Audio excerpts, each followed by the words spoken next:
Hey guys, Aaron Barrow here, and today I will be talking about my Pecha Kucha presentation, which deals with Expressionism, specifically in theater and performance arts.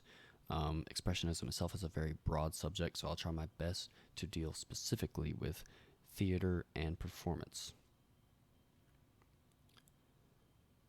So, what is Expressionism? Well, it's a very broad question and a very difficult question to answer in less than 20 seconds, but I'll try my best. It was developed in Germany in the early 20th century, and it was an art form that used distorted forms of reality to convey emotions rather than a strong narrative. It has deeper meanings that are still dissected to this very day.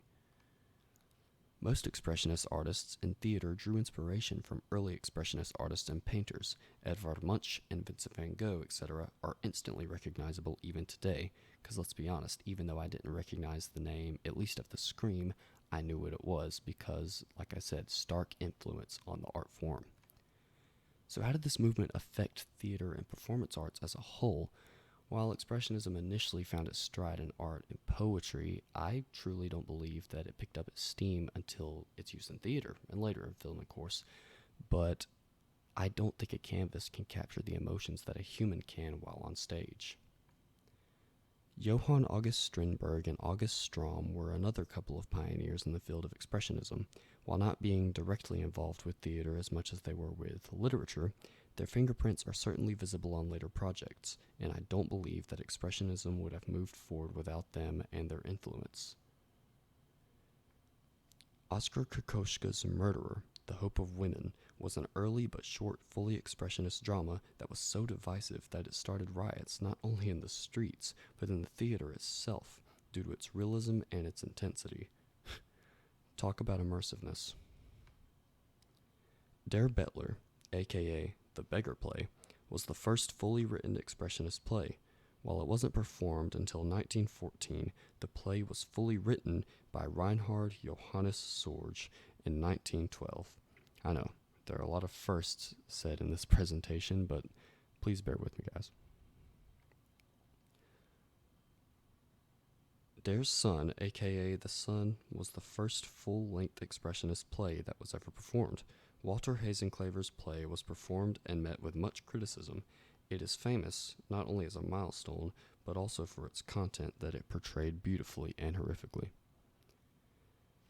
Der Son was a play that focused on generational gaps and the conflicts that can and will often ensue from said conflicts.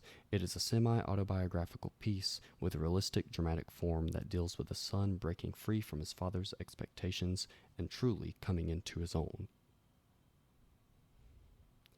George Kaiser, if I'm being honest, was the only name I had heard of prior to doing this research for this presentation. He was one of the leading figures of the early Expressionist movement, and while apprenticing as a merchant for his father in Argentina, he contracted malaria, so he returned to Germany shortly after to work on a number of plays and satirical pieces.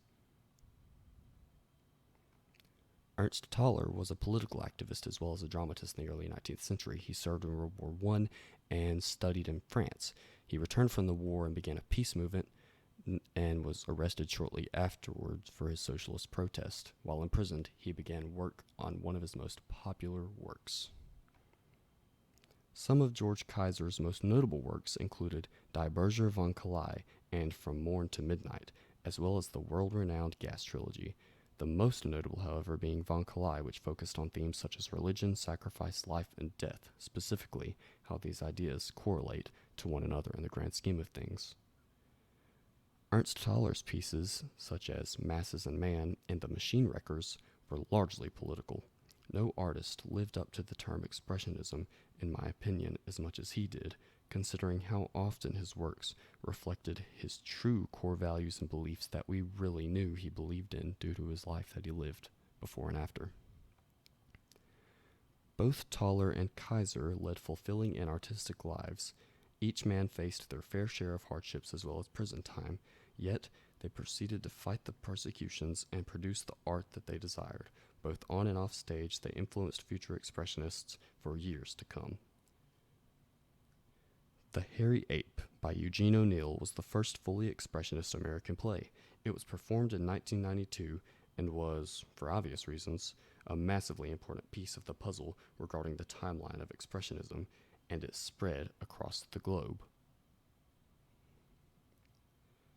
Circling back to Ernst Toller's works and ideals, Expressionism reached a sharp decline in the early 1920s, not long after it gained its legs.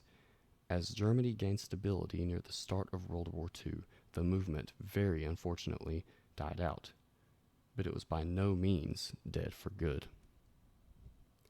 Due to the political instability that many were faced with in Germany throughout the 1930s, many expressionist artists moved to America to truly be able to express themselves, which led to Sophie Treadwell's Machinal, which is a play that dealt with the death penalty and the theme of death in life in general. Upon research, I found something that I had no idea existed. In 2014, Rebecca Hall, an actor that many of you are likely familiar with, starred in Helmer Lindsay Turner's retelling of the show on Broadway. German theater practitioner Bertolt Brecht once believed that theater should entertain, but that it should also be strongly didactic and able to provoke social change. This ideal alone is the perfect example of why I chose this for my presentation. Invigorating, but intimidating. Fearful, but beautiful. Expressionism is worth exploring. Thank you.